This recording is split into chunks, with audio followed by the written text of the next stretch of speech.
పెన్షనర్స్గా ఎంత నష్టపోయామో series of దీంట్లో మేము చెప్పుకుంటూ వస్తున్నాం.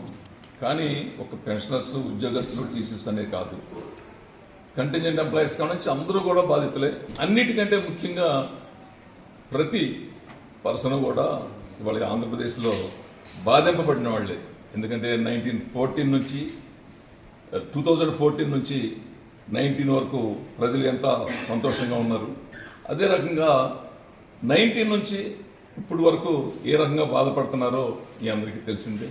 ముఖ్యంగా రాష్ట్రం పురోగతి చెందాలంటే ప్రతి ఒక్కళ్ళు కూడా దాంట్లో ఇన్వాల్వ్ చేసుకునే పరిస్థితుల నుంచి మనం ఇక్కడ ఒక గ్రూప్ ఆఫ్ పీపుల్ వరకే కన్ఫైన్ అయిపోయి రాష్ట్రాన్ని దోసుకోవడం జరిగింది. చిన్న ఉదాహరణ, ఇవాళ 10 లక్షల కోట్లు అప్పు అయింది. 10 లక్షల కోట్ల అప్పు అవుతానికి కారణం ఫస్ట్ నుంచి కూడా దాంట్లో కామన్ మ్యాన్కి ఎంత బెనిఫిట్ జరిగింది అని ఆలోచిస్తే దాంట్లో 20% జరిగిందేమో, రెస్ట్ ఆఫ్ అమౌంట్ ఏమైంది అనేది కూడా ఎవరు చెప్పలేని పరిస్థితి ఉంది వాళ్ళ. దీనికి అనేకమైన sources, how to encash the money by the hierarchy అనే దాని మీద ఆలోచించుకుంటే దానికి ఒక సిస్టమ్గా దాన్ని చేసుకుంటూ అట్లా వచ్చేసి మనీ అంతా కూడా దోసేసుకోవడం జరిగింది. కానీ ఆ బదిలీ వచ్చేదానికి వాళ్ళ కామన్ మ్యాన్ మీకు ప్రతి ఒక్కరికి కూడా దాంట్లో బదిలీ పడే అవకాశం ఉంది. కాబట్టి అలాంటి సర్కమ్స్టెన్స్ నుంచి వాళ్ళు మనం కొత్త గవర్నమెంట్ వచ్చి దాంట్లో, ఎందుకంటే బాబు గారు ఎంత చేశారో అందరికీ తెలిసిందే.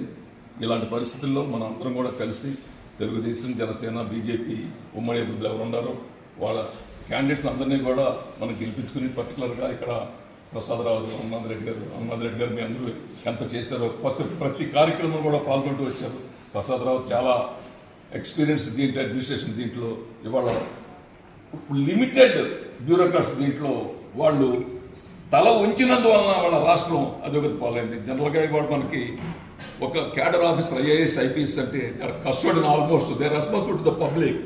అలాంటి కస్టోడియన్గా ఉండాల్సిన పరిస్థితుల్లో ఒక చేయకూడని పనులు కూడా చేసినందువల్ల వాళ్ళు మనందరం నష్టపోతున్నాం.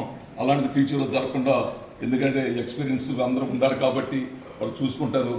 సామాన్య ప్రజలందరూ కూడా మీరు జరుగుతుంది. ముఖ్యంగా మేమందరం రిటైర్డ్ ఎంప్లాయీస్మే.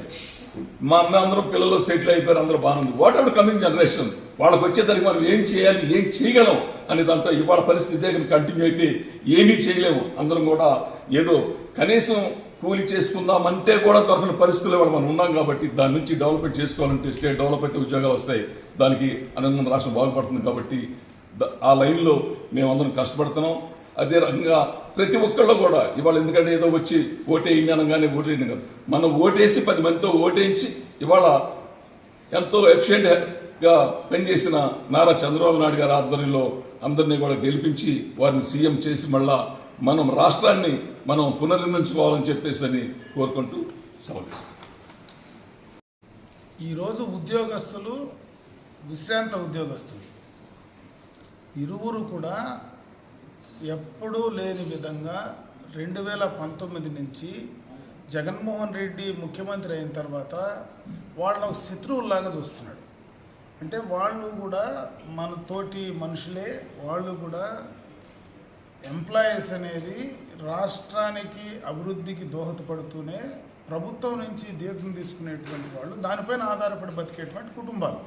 అటువంటిది వాళ్ళకి రావాల్సినటువంటి, వాళ్ళ కష్టానికి రావాల్సినటువంటి జీతభత్యాలు కావచ్చు, రకరకాలైనటువంటి గ్రాట్యుటీ, పిఆర్సీ, రకరకాలైనటువంటి వాళ్ళకి ఏదైతే హక్కు పరంగా, రాజ్యాంగ పరంగా వాళ్ళకు ఉన్నాయో వాటినన్నింటినీ కూడా ప్రభుత్వం పూర్తిగా వేరొక దానికి బదలాయించి వాడడం అనేది చాలా దారుణం.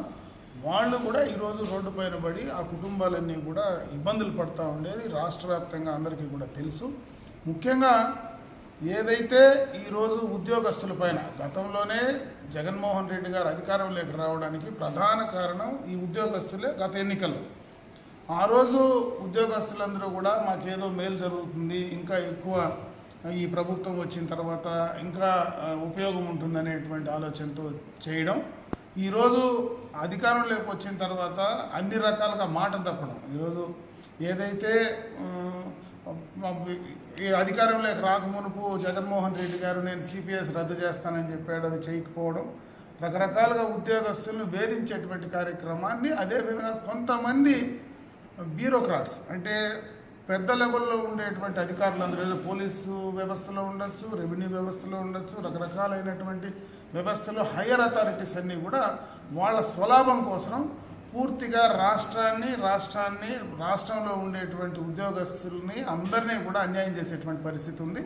దీనికి అడ్డుకట్ట వేయాలన్నా, భవిష్యత్ తరాలకు న్యాయం జరగాలన్నా ఖచ్చితంగా ఈ ప్రభుత్వాన్ని ఇంటికి పంపించాలా, జగన్మోహన్ రెడ్డి గారిని రాజకీయంగా ఇంటికి పంపించాలా.